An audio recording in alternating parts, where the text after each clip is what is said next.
Right, let's have a chat about Stuart Webber, shall we? Norwich City's sporting director has sat down with the local media of Norfolk to discuss last season, the past couple of years, really, as Norwich City's sporting director, some of the decisions that have been made, some of the decisions that are to be made. It's been interesting listening to that interview. The one I've opted for in terms of at the moment to make this video is the Pinkins Paddy Davitt. He sat down with Stuart Webber. There are, I think, ITV Anglia, The Athletic, BBC Radio Norfolk have all sat down with Stuart Webber and will all be releasing their interviews in due course. Paddy did a smashing job, as always. And we're here for just a little chat. And I say a little chat, I don't know how long this video is going to be. It could be incredibly long. In terms of the interview, immediately, like many fans, I think, I sort of went in, I'm not going to say expecting the worst, but I think I feel like I went in looking for reasons to be annoyed, looking for things to maybe feed my narrative and the narrative of the fans at the moment, which is Webber is the cause of this and Webber out. And at the end of the interview, I found myself sat there like, wasn't that bad. I'm not going to sit there and say it was great, but it wasn't that bad. And I think a lot of these points are caveated by, and I'm saying this as a human being looking at another human being talking and thinking, a lot of it is just his personality and love it or hate it. I think we know which way it swings for most. You got to take it with a little pinch of salt. I'm going to do my very best to be level-headed. There was some stuff that he said where I wasn't particularly happy. There was stuff that he said where I was a bit like, oh, okay, fair enough. But I've got the interview sort of to my right here and just some bullet points that I made. So we're basically just going to go through them. A little bit is me recapping, for those who haven't watched, maybe can't be bothered to watch, can't put themselves through it. So we're going to be recapping it. By the end of this video, you'll have my views and basically what Stuart Webber talked about. Now, immediately he fronts the failure of last season, which... yeah, okay, fair enough, well done. One of the big things on this list here, and looking at my notes, you see it quite often, is as soon as he perhaps says something is a failure, he does wheel out the, I feel like excuses is slightly potent, but he does wheel out the reasons that he believes for that failure, and he'll always defend his staff, he says. But the main thing from fronting the failure is the narrative, and he said it sort of at the top and tail end of the video, was it's on us, it's on Norwich City. And a really interesting point that he said was Norwich City players is when they're playing well, it's because of them, it's because of the coaching, it's because of the infrastructure in place that has set them up to be like that. And he said, he said that about them being bad.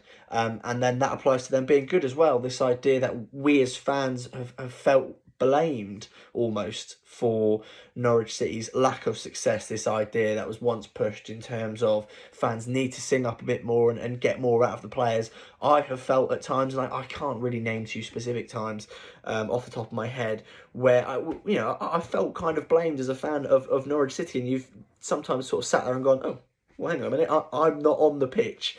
But I'm okay with him saying that. I agree with it in the sense of he's completely right. When Norwich City play well, it's on them. When Norwich City don't play well, it's also, again, it's on them. Everything that happens on the pitch is on them. And he seems to own up to that. So from that perspective, yeah, there's no real complaints. And another thing that he pushed was being realistic, and this idea of the club has continued to grow. He talks about this idea of, in the last however many years, Norwich have won 7 trophies in their, I can't remember what he said now, I think it was a 100+ year history. Norwich have won 7 trophies, 2 of those in his 6 years at Norwich. And it's kind of bittersweet for me, that point, in the sense of, you're right, there are 2 league titles, but it's also the fact, Norwich have been relegated twice as well. So, for example, winning that second league title was after we were humiliated in the Premier League, and that's happened again. And realistically, Norwich could have bounced back up this season, and he could have gone, well, we've had 3 titles, but whilst we have played in the Premier League, and a point that he made was, well, we've played in the Premier League, been the best league in the world.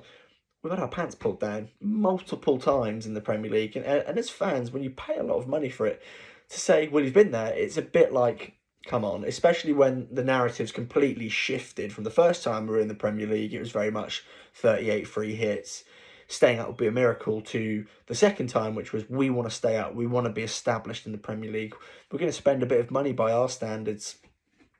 The expectations are higher, and I think he tries to temper them, but again, it gets risky when we're not talking about football. This is very much my opinion. When you try and temper expectations and manage them to an extent, some of the comments made are just a little bit unnecessary, and I just sometimes think, I mean, he's never going to say the word, well, probably won't ever say the word sorry, but I feel like in that position, all you've got to do is imply it, because it makes us feel heard, and it shows humility. I think humility is something that he really struggles with in interviews. But again, that's getting a little bit psychological, and I fear doing that. One of the references that Mr. Webber made was talking about this underdog narrative, and it's something he's continuously pushed, and I do think it's fair enough.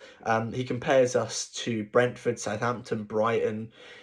Previously, them teams have been looked at as Norwich's sort of competitors, and he gave the example of Brentford's investment, Southampton's investment, Brighton's ownership, and I think their value is £700 million as owners. This idea of, look, we have our backs up against the wall in terms of competing with these teams. And to be fair with you, I'm as a Norwich fan, I know what I signed up for. I know, and again, he references his idea of Norwich fans being very loyal and, you know, being grateful, essentially, that they continue to renew the season tickets. It's the same for me.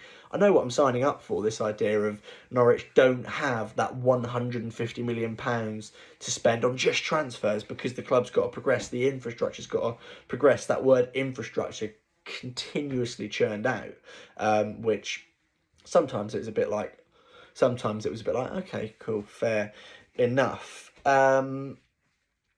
Where am I at? Another thing for last season as well was this idea of him talking about this year being a lot closer than I think we perceived it. He says how we finished 6 points off the playoffs. We were in contention for a long time. I wish from that perspective he'd maybe been a bit more streetwise and maybe delved into a bit more football knowledge, because very clearly the season was a catastrophic failure for a team that essentially kind of needed to bounce back up. Even when in the playoffs, as fans and teams beyond Norwich City and fans beyond Norwich City could see, the identity had completely gone. This idea of champagne football being played was dead and buried, and it was a real shame. And it does peeve me, I'll be honest, for him to basically, it felt like, dismiss the idea that we weren't very good, although he does front sort of criticism towards the performance levels. But sit there and maybe say, well, it wasn't, it was kind of close, it's a bit like, come on. But he has got that duty which he talks about to protect players and staff and stuff like that. So again, at the beginning of the video, I referenced this idea of take it with a pinch of salt. That kind of comment, I guess you have to take with a pinch of salt. Attention's then turned to the future, which was, the first thing that was spoken about was the academy and where are we at now compared to when he walked in the door, where, as Paddy said, you basically had this ready-made setup of Max Aarons, Ben Godfrey, Todd Cantwell, etc. Describes it as stronger than ever. He references players such as Big Andy, John Rowe, Liam Gibbs, Abu Kamara. Apparently, as I'm sure you would have read by now, Norwich City turned down an offer worth more than what we sold Ben Godfrey for Andrew Omobamidele, which, in hindsight, is perhaps you'd say, well, we should have sold him. But for me, I'm happy to say, okay, cool, fair enough. That it's good to hear that there is that interest in him, because Norwich City will need to cash out. I think Ben Godfrey's reported fee was about £20 million, rising to 25 for those who perhaps didn't know. Again, the academy he describes as sort of envied by most clubs in the country, so he's clearly very proud of the academy setup. I think Norwich are fairly renowned for the good academy setup. He said 24% of the minutes played since he's been there have been played by academy products, which he's completely right, is a high percentage. Interestingly, he didn't have any stats to hand in terms of comparison, which he's somewhat hypocritical because neither do I. And the big thing, again, looking forward is, beyond just the academy, is that Norwich City are at the end of the cycle. And we all know it.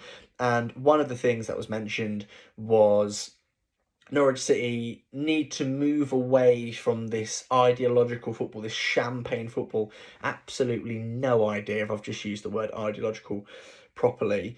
But Norwich need to move away from the champagne possession or purely possession-based football, because we've seen twice, maybe slightly harsh for the first season in the Premier League, but it doesn't really work. Although, to be fair, the second time in the Premier League, when the ambition changed, everything just went out of the window completely. But I agree in the sense of we're at the end of the cycle.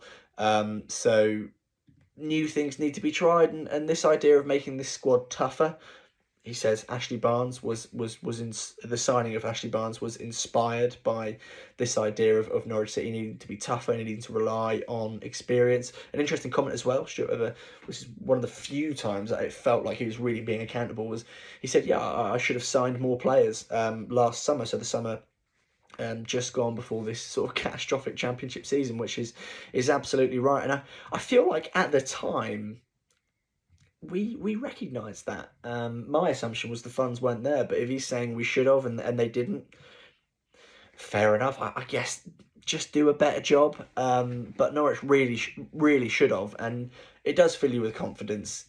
Not completely, but it does fill you with a bit more confidence that Norwich City will do that this summer, because it's a massive season. It's time to begin a new cycle, and it's not going to be Daniel Farke Ole's as we absolutely play every team off the park with this beautiful football. It's going to be a bit more practical. It's going to be a bit more Ashley Barnes, and that's okay. We've seen, you look at Huddersfield, for example, with David Wagner. It's not beautiful all the time, but it can work, which is a lot of what my faith is relying on. He talks about the pool of young players needing more experience around them. There is a very young core. Points we've made before. Yeah, I think you're right. A lot of a few signings are going to be made around that. And then he basically went on to describe how, we need to sign every group of player. He said experienced, peak ages, and then young players. It was a bit like, okay, yeah, cool, go and do that. Again, players leaving, coming. You would have seen this by now. Rashica should be off. I think he spoke about the allocation of funding there. Maybe won't go back into the squad. I was a bit lost at that point. But Rashica's off. We all knew that was coming. And then the what I've got here in my note is it says, and then the usual spiel about selling on their own terms, and Norwich will only sell if it's right for the club, if it can be reinvested, or if it will plug some kind of financial gap. I mean, we knew that to begin with, which led on to Max Aaron's will be leaving, essentially. It was interesting that the point he made about if he was to stay here next season and he was to leave on a free, that's fine. And do you know what? Yeah, I mean, gone are the days of me stood here or sat here saying that's a £40 million player, but he's completely right. Norwich paid what did he say, like 10 grand for Luton, for him from Luton 10 years ago, and he's paid for himself because he's been part of 2 title winning campaigns and he's a good player. But the quote was, he's outgrown us. He's completely right. The other thing, James Maddison's clause still exists. Great. A few million, where that goes, I don't know. Big interest in Gabby Sara as well. And the thing that I read a few headlines about big interest, but I didn't see anything about him saying, which is very good, which he believes Norwich has a good chance of keeping him. And if Norwich are to really kick off this new cycle, they need new heroes. And Gabby Sara was a bit of a hero last season. Not that there was much to be a hero of and to save, but you need those almost sort of star players really in your 11. Obviously in the past it's been Pukki, Buendia, Maddison. This time it seems like Sara is that player perhaps they might build around now. I don't think this isn't basketball in the sense of you don't build around one player. Maybe you build around a type of player, and that player that you have, that personnel will be perfect for that style. But we aren't going to build a squad around Gabriel Sara. We perhaps will build a squad around this idea of a midfield where he functions as a key part of it, because again, where one player will leave, you can replace them, and whilst it won't be that exact person, positions and style very much remains replaceable, which is ironic because of all these talks about Daniel Farker and management. South America is going to be a big part of Norwich's recruitment plan. We kind of knew that. It's good that we have that in place. I feel like as a fan, in terms of waiting for signings, it's good to hear, because when Webber came in, it was very much sort of second tier of European clubs, especially Germany, as we know, and after the Brexit rules and regulations, where, yeah, to be fair, he is, as well as everyone else in English football, has been screwed over completely.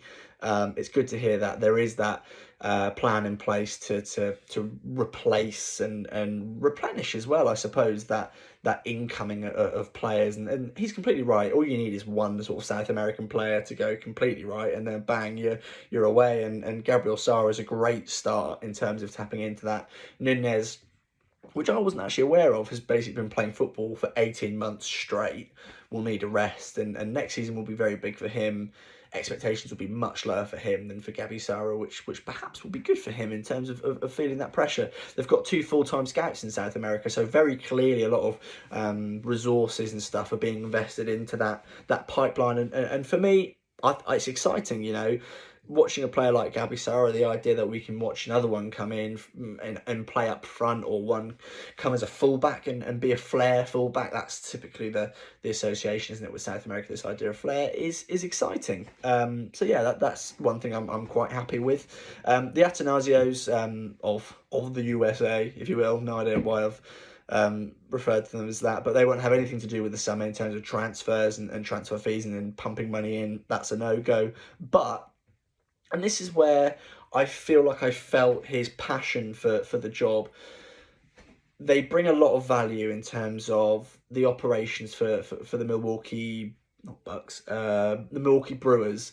This idea that they exchange ideas. So, for example, over in America, as Stuart Weber says, data is such a big part of recruitment and the operation of the sport in general.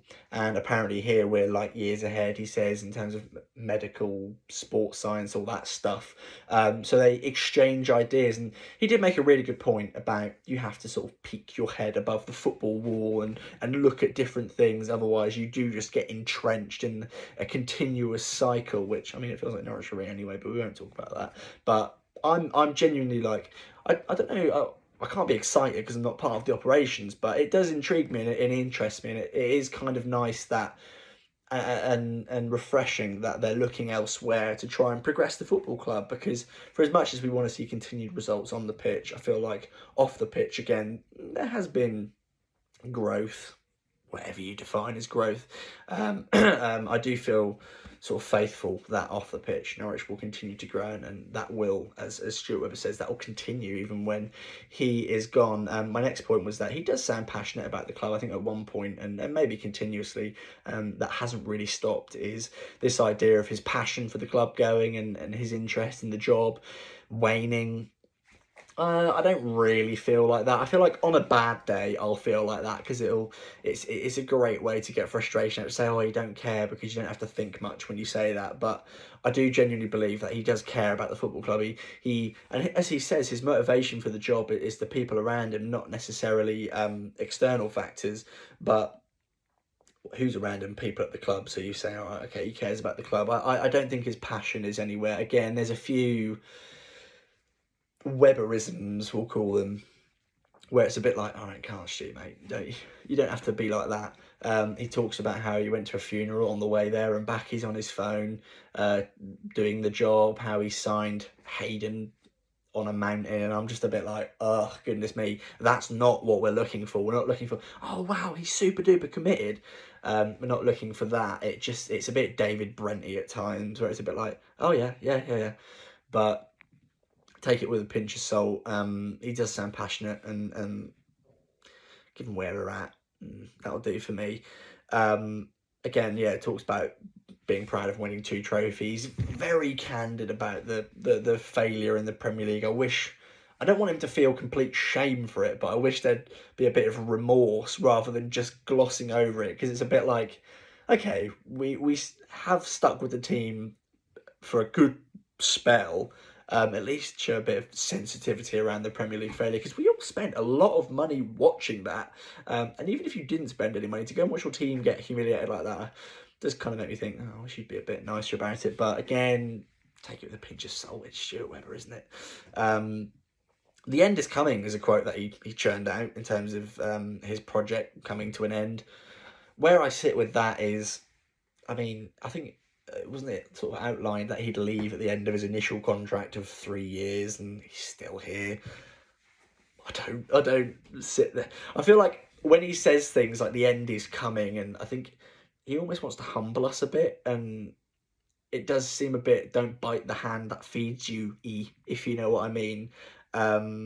When he goes, he goes. You know, I'll believe it when I see it that he'll leave, because again, there's always been this talk of him outgrowing Norwich at times. I remember when he churned out the whole, oh, well, a big Premier League team wanted me, and all right, Stu, mate, come on. Yeah, I'll believe when I see it, him leaving him, and let's talk about the final point, which is where I do sympathise, this idea of criticism, and however you define criticism, whether that's chanting for him to leave, whether that's, for example, what a lot of the podcasts do, where they break down his transfers and they go into the science of it all. That's criticism. What I don't agree with, and I'm not going to campaign for it, because I mean, what influence do I have? But when it becomes abuse, it's not acceptable. And that's absolutely spot on. But it's the same for anyone in football. And he made a very dodgy, made a very, I don't know, a very dodgy point towards the end, which we aren't, I don't know, I'm not comfortable talking about. It's not, it's a bit like, come on, just be a bit more sensitive to your surroundings. But again, I feel like he is anti people like me, which, okay, fair enough, agree to disagree, but the abuse is not right at all. But that's enough on that. We all know that. It's just about what measures are taken to prevent it, and the measures that need to be taken, and this is a wider football point, need to be stricter. But that's a whole different podcast series on its own. But yeah, my final point is the quote of him saying, "It's on us." The idea that I kind of felt like I'd come into this and be blamed as a fan, and people on Twitter still saying they feel blamed. From the end of that, I really don't feel blamed. I'm not going to sit here and feel relieved and grateful that he's not blamed us, but it's very much, okay, cool, that's great. There's no problem there for the blame. I know with Dean Smith halfway through the season, the comments he made, and also the comments that Webber made about feeling the influence of fans to sack Dean Smith, I don't feel that narrative at all anymore. And if I see on Twitter people feeling blamed, it's not at the level where I'm going to sit and argue with them, because I can't say I particularly want to defend Stuart Webber. But for me, it's a narrative that I can forget, can move on from, because he basically asked, can we draw a line under this, for the players' sake, and he says, get behind the players, don't get behind him if you don't want to. But it's football, you got to get behind the players, and to be fair, where there lacks quality, I have a bit of humility, in the sense of, yeah, I can't imagine. I don't look at that squad of players and go, oh, they didn't care. They just weren't good enough. Which is why, again, second chances will be given. I'm not very hot on David Wagner at all, to be honest with you. If he was to be sacked, I mean, I probably wouldn't flinch at all. But yeah, I feel like, as is the cycle of football, second chances can be given, and stuff like that. It's going to be easier to give them to the players than to Stuart Webber, but depends where you sit on that. That's probably everything. You know, again, to repeat myself, the interview felt all right, in the sense of, you know, I think he's passionate about the club, he's passionate about the project. Don't really see him leaving anytime soon. The infrastructure is in place. We need to see more from it. Again, I don't know. I'd like an insight into it. You know how Norwich do these behind the scenes videos. That would be interesting for me, because again, it's all stuff we hear. It's not stuff we see. For all we know, depending on how likely that is, he could be just BSing it. We don't know. But I guess you sometimes have to maybe blindly trust blindly trust in football. I guess that's what a lot of football is built off, isn't it? But yeah, there is a lot of Webberisms in there which can be tough to take, and after a tough season, I don't blame fans if they kick off at all. But the narrative for me is not there anymore in terms of feeling blamed as a fan. It all just feels like, and I don't want them to lower, but our expectations should remain high, and they need to do their jobs better. That's where I sit. The protests that we had, I think it was after the Blackpool game, wasn't it? I don't really know if we're at protest levels yet. I don't feel like we're being held hostage or anything. This isn't, I don't know. I don't want to give an example because I feel like that could sort of drop us into a rabbit hole. But it feels like there's nothing to protest rather than to just criticise. I'd rather criticise and demand more than protest. But yeah, I don't begrudge anyone who wants Stuart Webber out still. I'm under the impression he's not going anywhere, in the sense of I just sit there and think, you're obviously not. So my expectations personally are do better. And to be fair to him, he's been successful at Norwich, and he can do it again, but it's up to him. He's got to build that trust. We need to see some results on the pitch. That's where football is very very cyclical in the fact that if we see greener performances, if you will, it'll be easier to get behind everyone. But yeah, they're my thoughts. A very long video, I do apologise. If you've watched it all the way through, wow, fair play to you. In terms of content to come, no more podcasts for the review. Let's not have any more content based around last season. It'll be referenced, as we know. Transfer videos. When I post a transfer video, it's only going to be where I feel like they might sign. It's not going to be if they should or wacky signings. I think, yeah, because things get a bit mucky then, don't they, in terms of the quality of the content. But yes, that is everything for this video. No idea when I'll see you next, but I will see you when I see you. See you when I see you. See you when I see you. And until then, cheerio.